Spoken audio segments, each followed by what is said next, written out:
Halo teman-teman semua. Nah, kembali lagi bersama saya.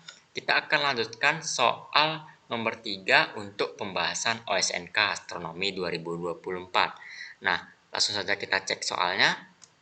Di sini diberitahu bahwa beberapa bulan setelah penampakan nova Puppis 2009, spektrumnya didominasi oleh garis-garis emisi.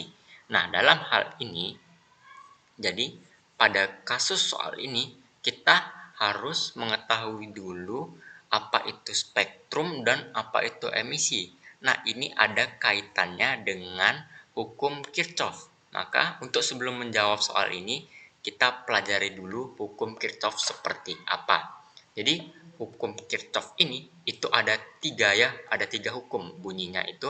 Yang pertama, bila suatu gas bertekanan tinggi dipijarkan akan memancarkan energi dengan spektrum kontinu.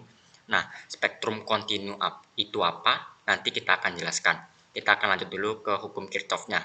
Jadi, hukum Kirchhoff yang kedua itu bunyinya adalah bila suatu gas panas bertekanan rendah dipijarkan, maka akan memancarkan energi dengan spektrum emisi.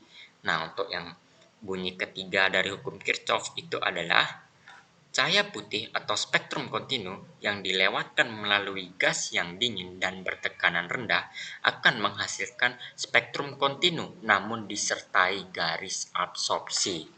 Nah, mari kita di sini sih ada gambar ya supaya kalian ada bayangan spektrum kontinu itu apa, spektrum emisi apa, garis absorpsi itu apa, dan gimana bentuk dari gas bertekanan tinggi, gas panas, dan bertekanan rendah itu apa. Nah, di sini saya ada gambarnya. Kalau misalkan kalian lihat, di sini yang paling atas dulu ya kita lihat. Di sini ada suatu lampu, di mana lampu ini sumber cahaya ya. Jadi kita anggap ini dia bertekanan tinggi, ketika dilewati suatu prisma, dia akan menghasilkan yang namanya spektrum kontinu. Nah, spektrum kontinu itu adalah spektrum di semua panjang gelombang. Jadi Magico Hibiniu ya, di panjang gelombang merah, hingga hijau, kuning, biru, dan ungu. Magico Hibiniu.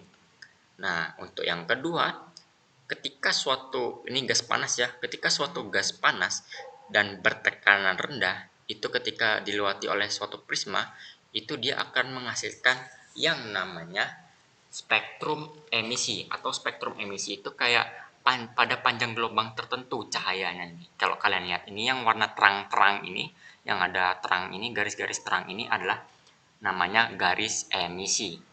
Nah, untuk yang hukum ketiga tadi ya, ini anggaplah lampu ini sumber cahaya atau spektrum kontinu yang tadi kan. Nah, ini dilewati dia kayak dilalui oleh suatu gas dingin nih, suatu gas dingin, dan dia ini bertekanan rendah. Nanti hasilnya itu ya spektrum kontinu, tapi disertai dengan yang namanya garis absorpsi. Nah, garis absorpsi itu kalau kalian lihat yang hitam-hitam ini ya, jadi warnanya hilang, hitam dia. Kayak gini, yang garis-garis hitam ini. Nah, ini pun absorpsi itu biasanya di panjang gelombang tertentu saja. Kalau emisi itu dia sama seperti emisi ya. Absorpsi itu cuman bedanya ketika ada suatu cahaya putih atau sumber cahaya, maka nanti dia akan menjadi absorpsi. Tapi kalau misalkan tidak ada sumber cahaya tapi cuma ada gas panas bertekanan rendah, maka dia akan menghasilkan gas emisi. Itu ya untuk hukum Kirchhoff.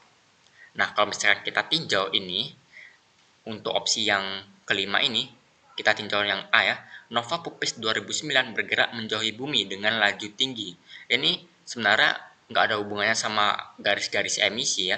Ini adalah nanti hubungannya sama Doppler shift untuk spektrumnya. Tapi yang kita fokuskan adalah garis-garis emisinya ini, dinominasi ya. Karena kan ini garis emisi namanya tadi, gas panas bertekanan rendah. Ya. Nah, untuk yang B, atmosfer Nova Puppis 2009 terdiri atas gas yang panas dan renggang. Nah, kalau misalkan kita lihat, ini sesuai dengan hukum kedua dari Kirchhoff, yaitu bila suatu gas panas. Nah, ini juga panas nih. Nah, bertekanan rendah. Jadi renggang itu artinya gasnya itu bertekanan rendah ya, sehingga akan menyebabkan renggang gitu. Makanya nanti kalau dipijarkan itu dia akan memancarkan yang namanya spektrum emisi sesuai dengan hukum Kirchhoff kedua.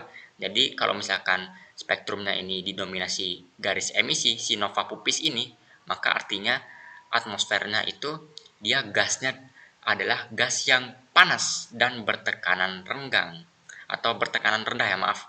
Nah, karena bertekanan rendah ini dia akan renggang ya. Kalau bertekanan tinggi artinya rapat, rapat gitu. Kalau bertekanan tinggi.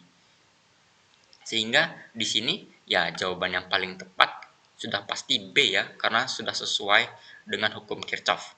Kalau yang C, kita lihat lagi. Yang C terdiri atas gas dingin dengan kerapatan tinggi.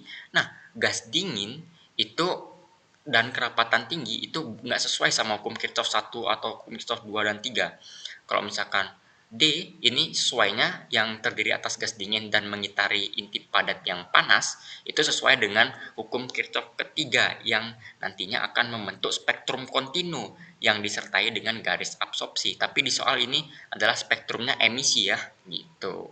Nah, yang E juga tidak ada hubungannya sehingga sudah pasti jawabannya adalah yang B karena ini sesuai dengan hukum Kirchhoff ya, yaitu hukum Kirchhoff kedua yang dimana ketika gas panas dan bertekanan rendah atau renggang itu nanti ketika dipijarkan akan menghasilkan spektrum emisi sesuai dengan soal. Sehingga yang nomor 3 ini jawabannya B. Nah, segitu dulu untuk kasus soal nomor 3. Terima kasih karena sudah menonton. Nantikan pembahasan selanjutnya ya. Dadah.